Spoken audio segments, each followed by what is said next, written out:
ഇന്നത്തെ സിനിമ വാർത്തകളിലേക്ക് ഇവർക്കും സ്വാഗതം. നിലവിൽ കരിയറിന്റെ പീക്ക് ടൈമിലുള്ള ലാലേട്ടന്റെ ഇന്ന് രാവിലെ വന്ന ആരാധകരെ നിരാശപ്പെടുത്തിയ ഒരു സിനിമയുടെ റൂമറായിരുന്നല്ലോ ലാലേട്ടനെ നായകനാക്കി വീണ്ടും ഷാജി കൈലാസ് സംവിധാനം ചെയ്യുന്ന സിനിമ വരുന്നുവെന്ന്. പ്രൊജക്ട് ലോക്കായെന്നും ഷൂട്ടിംഗ് ഉടനെ ആരംഭിക്കും തുടങ്ങിയ റിപ്പോർട്ടുകളെല്ലാം തന്നെ വന്നതോടെ സോഷ്യൽ മീഡിയയിൽ ഈ പ്രൊജക്ട് വേണ്ട എന്ന രീതിയിലുള്ള സംസാരമെല്ലാം തന്നെ അത്യാവശ്യം നല്ല രീതിയിൽ ചർച്ചയായിരുന്നു.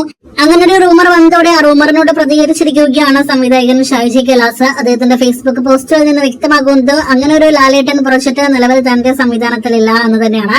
എന്തായാലും അതോടെ ആശ്വാസത്തിലാണ് ലാലേട്ടൻ ആരാധകരെന്ന് കമന്റ് ബോക്സിൽ നിന്ന് വ്യക്തമാകുന്നു. ഇപ്പോഴും തിയേറ്ററുകളിലെ പ്രതിദിനം വമ്പൻ കളക്ഷൻ നേരിടുത്ത് മുന്നേറിക്കൊണ്ടിരിക്കുകയാണല്ലോ. ലാലേട്ടന്റെ കരിയറിലെ തന്നെ റെക്കോർഡ് കളക്ഷൻ നേരിടുത്ത് തുടരുമെന്ന സിനിമ കേരള ബോക്സ് ഓഫീസിൽ 100 കോടി കളക്ഷൻ നേടിയെടുക്കാനായിട്ടിറങ്ങുന്ന സിനിമ പ്രതിദിനം ഇനിയും നല്ല കളക്ഷൻ നേരിടുത്ത് ലോങ് റണ്ണിലേക്ക് പോകുമെന്നൊരു സൂചന വന്നതോടെ ഛോട്ടാ മുംബൈ എന്ന ലാലേട്ടന്റെ ഈ മാസം തിയേറ്ററുകളിലേക്ക് എത്താനിരുന്ന റിലീസ് സിനിമയുടെ റിലീസ് മാറ്റിവെച്ചിരിക്കുകയാണ്. ലാലേട്ടന്റെ വൻ തരംഗമായ എന്റർടൈനർ സിനിമ നേരത്തെ മെയ് 21 അടുത്തയാഴ്ച ലാലേട്ടന്റെ ജന്മദിനത്തിലായിരുന്നു റിലീസ് തീയതി പ്രഖ്യാപിച്ചത്. എന്നാൽ ആ റിലീസിൽ നിന്ന് ഇപ്പോഴത്തെ പിന്മാറിയിരിക്കുകയാണ് സിനിമയുടെ അണിയറ പ്രവർത്തകർ. തുടരും എന്ന സിനിമയുടെ വൻ തരംഗത്തെ തുടർന്ന് തലയും പിള്ളേരും മറ്റൊരു ദിവസം എത്തും എന്നാണ് ഇതിനോടകം തന്നെ അണിയറ പ്രവർത്തകർ അറിയിച്ചിരിക്കുന്നത്. ജൂൺ മാസമാണ് സിനിമയുടെ റിലീസ് നിലവിൽ പ്ലാൻ ചെയ്യുന്നത്. ഇതിനിടയിൽ തുടരും എന്ന സിനിമയിലെ അടുത്ത മനോഹരമായ ഗാനം കഥ തുടരും എന്ന ഗാനത്തിന്റെ വീഡിയോ ഗാനം നാളെ വൈകിട്ട് റിലീസാകുന്നതാണ്.